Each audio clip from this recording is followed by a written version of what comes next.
Wazungu wanasema eyes are the door of the soul, yaani macho ni mlango wa nafsi. Waswahili wanasema kwa lembe la usingizi liliopo machoni, mwili huanguka motoni.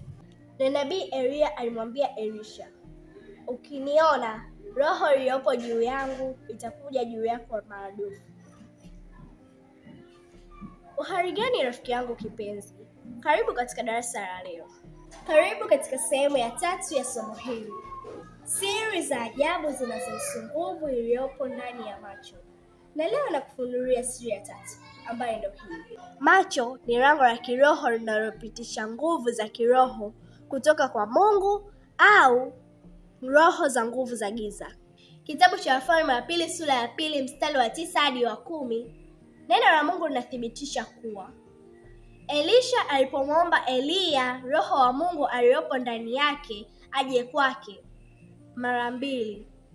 Eliya alimwambia neno aliloliomba ni gumu, lakini akimwona wakati anaondolewa kwake, jambo hilo litatimizwa, na asipomwona, jambo hilo litatimizwa. Acha tusome. Hata ikawa walipokwisha kuvuka, Eliya akamwambia Elisha, omba kwangu lolote utakalo nitatenda, kabla sijaondolewa kwako.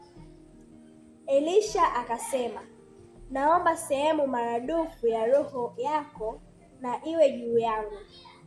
Akasema, umeomba neno gumu, lakini ukiniona nitakapoondolewa kwako utalipata, la hukuniona hutolipata.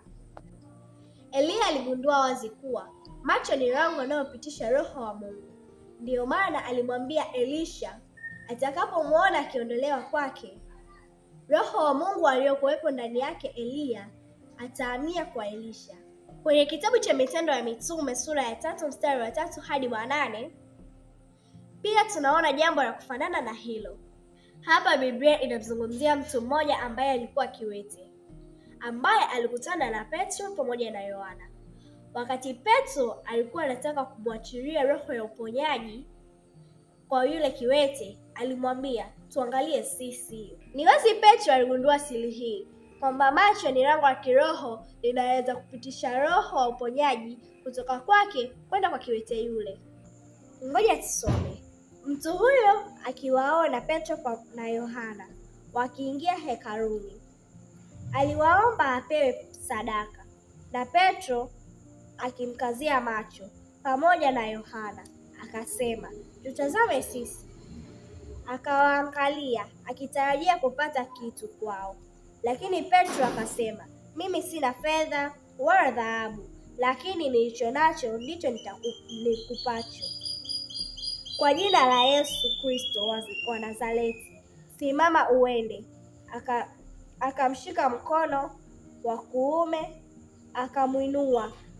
Mara nyayo zake na vifundo vya miguu yake vikatiwa nguvu.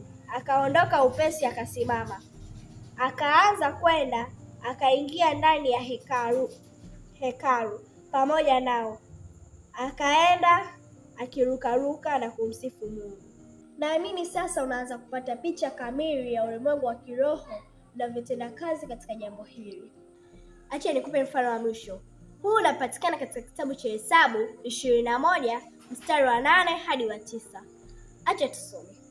Bwana akamwambia Musa, jifanyie nyoka ya shaba, ukaiweke juu ya mti, na ikiwa kila mtu aumwapo aitazamapo ataishi.